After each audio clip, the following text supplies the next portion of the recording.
Hello and welcome. You're watching World News here on TVP World. My name is Klaudia Czerwińska. And I'm Don Arleth. And today we come to you with a special edition coming all the way from the Polish capital, Warsaw, for the Warsaw Security Forum.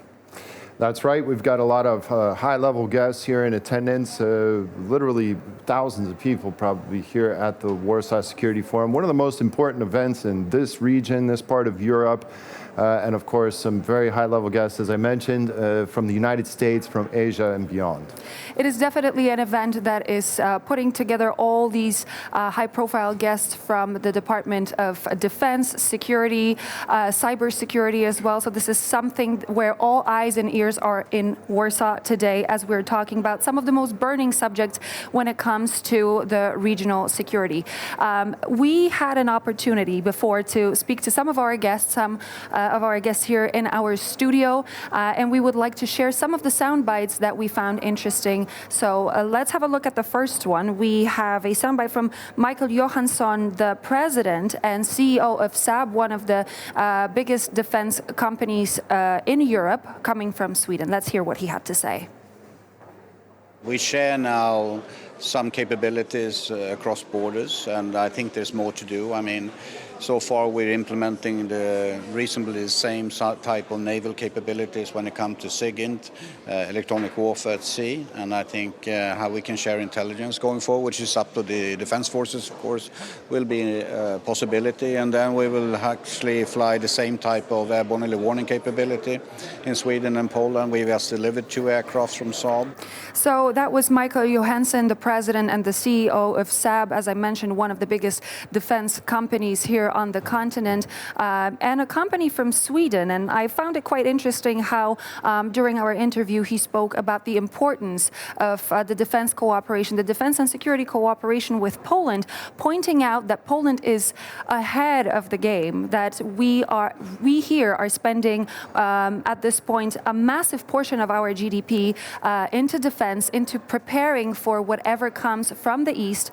And he was being very positive. His outlook was incredibly positive when it comes to that cooperation. Very common thread that Poland shares with other defense contractors, and I say this from the United States, such as Lockheed Martin or Northrop Grumman, and really a lot of systems purchased recently by Poland, of course, to modernize the Polish army.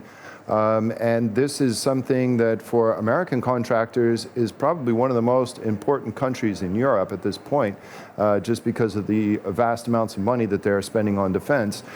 For Lockheed and Northrop, for instance, for Northrop, I believe it is, they've invested somewhere around $2 billion here in Poland in production facilities here.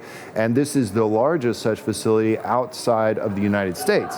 So this tells you one thing about the direction that Polish defense is headed. Of course, we've been talking about this a lot, how Poland is spending a really large, the highest in NATO as a percentage of GDP.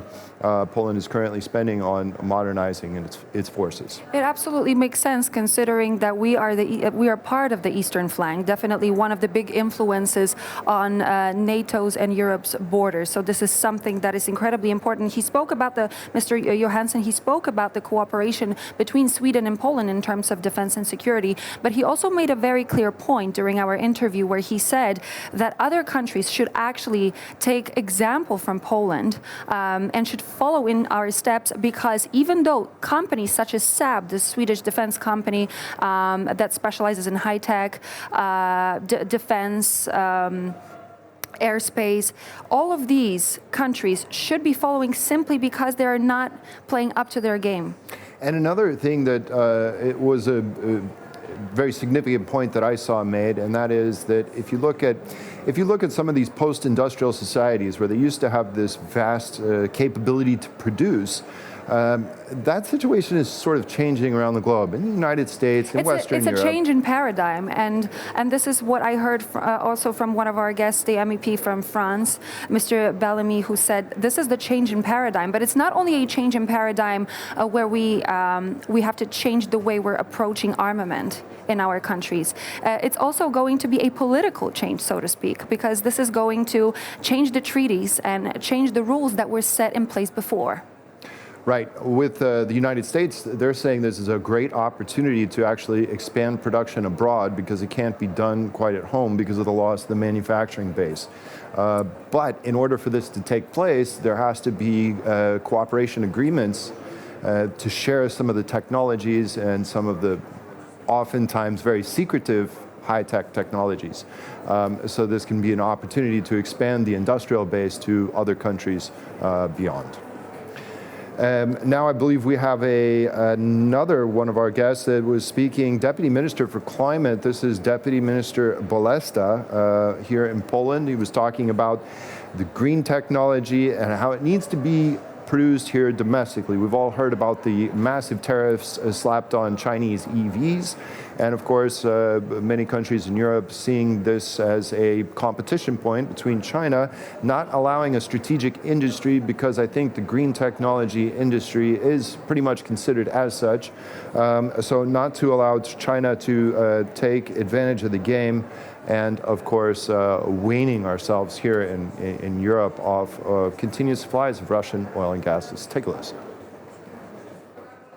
We've been working in the European Union in the past, assuming that we can do energy transformation using mostly imported technology and back up our system with mostly imported gas. Some countries were dependent almost entirely on Russian gas. Today we know both these assumptions are wrong. We need to make sure that the clean tech that we are using is mostly domestically manufactured in Europe. We also have to make sure that we don't import Russian energy, because this is something that undermines our security, collective security as Europeans. And so really, I mean, it's really amazing at this point, you know, a couple years after, over 2 years after the full-scale Russian invasion of Ukraine, that Europeans are still buying large amounts of Russian gas. They are still buying some oil from Russia.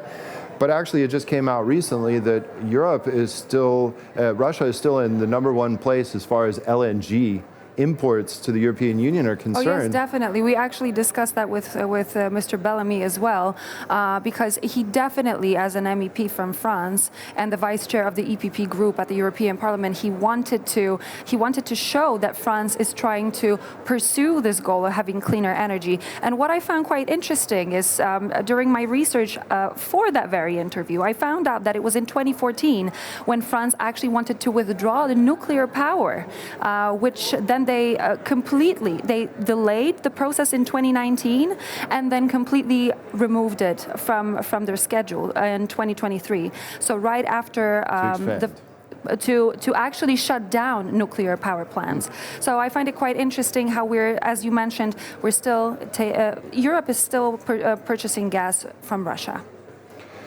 Well, and actually, Russia is still the #1 supplier. Yes. If you think about the United States, which is awash in itself with gas, there's a lot more we could be doing here in Europe to buy American gas. But, of course, there are a lot of long-term contracts that need to be put in place, and hopefully this is something the politicians will think about in the future.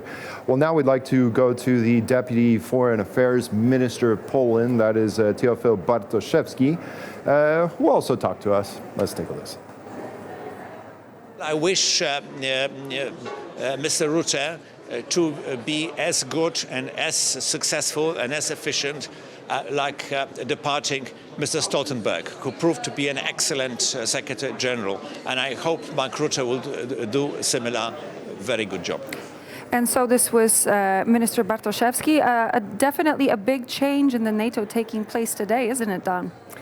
Yes, well, I think the focus is going to be on several fronts. Of course, if you look at the scope of the panels, of course, there's a lot of focus being placed right here on Europe. It's not just about Ukraine here at the Warsaw Security Forum, but it's also looking in here in our neck of the woods, if you will, how we're going to prepare our defenses for the future.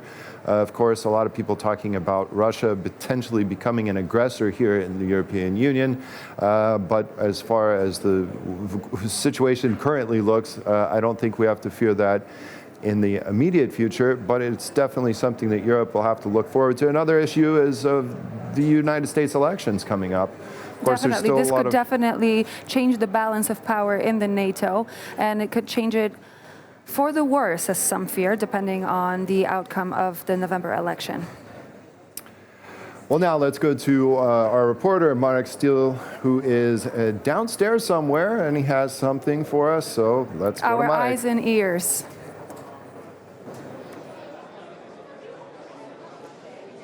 Good afternoon. We're at the Warsaw Security Forum, an important event in this part of Europe when it comes to security issues. Politicians, business people, experts join here to speak about these issues.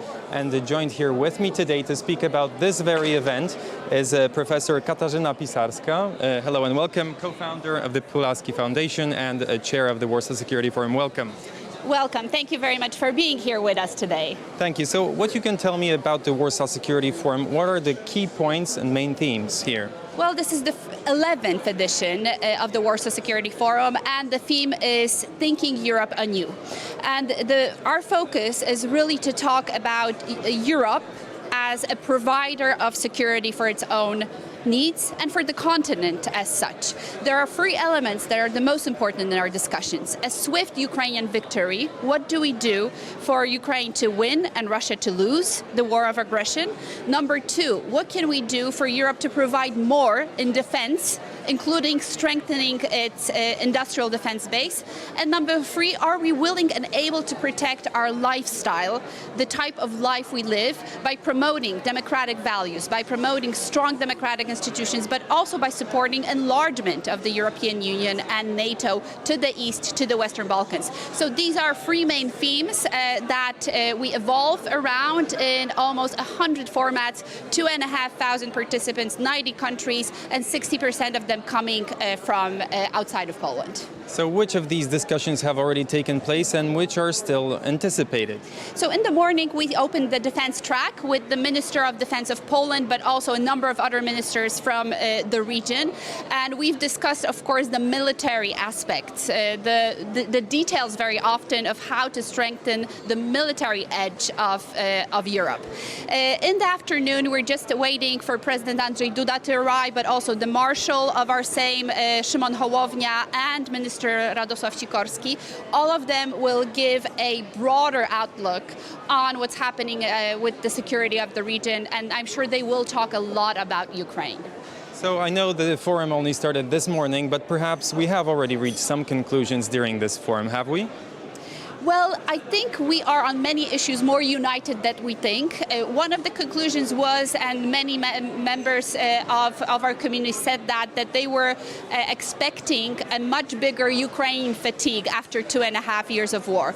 And that's not what we're seeing. Actually, there is more appetite in terms of really framing our discussion about victory of Ukraine and not just, and Russia losing, and not just not allowing Russia to win. The forum is taking place at a hot time. We have very important events for NATO, for the security on the eastern flank. There's a new Secretary General, but there's also fear of an escalation in the Middle East. How are these events influencing the security forum here in Warsaw? Well, let me start with saying we're very happy that NATO has been the strategic partner of the Warsaw Security Forum for the last decade. We are very happy to see a new, also excellent Secretary General coming in today. There's a number of NATO officials here today at the Warsaw Security Forum. But of course, these discussions have to look at security through the 360 angle. So we have to look at not only the issues directly related to Russian aggression, but also look at the different other challenges that stand in front of world peace. And of course, the situation in Middle East and the recent developments in Lebanon are one of those examples. So of course, these discussions also are strongly represented here. Well, thank you very much for this explanation. This was Professor Katarzyna Pisarska, the co-founder of the Pulaski Foundation and the chair of the Warsaw Security Forum. Thank you very much for joining us. Thank you very much. I hope you're going to enjoy the rest of the forum. Thank you very much, and I give the floor back to you, Don and Claudia, upstairs. Thank you. And that was a live broadcast from Marek Steele, our eyes and ears here at the Warsaw Security Forum, speaking to Katarzyna Pisarska, the main organizer of the Warsaw Security Forum and the member of the Pulaski Foundation. That's right. Well, that'll do it for us for now from the Warsaw Security Forum. And so stay with us for more here on TVP World, and we'll be giving you updates throughout the day.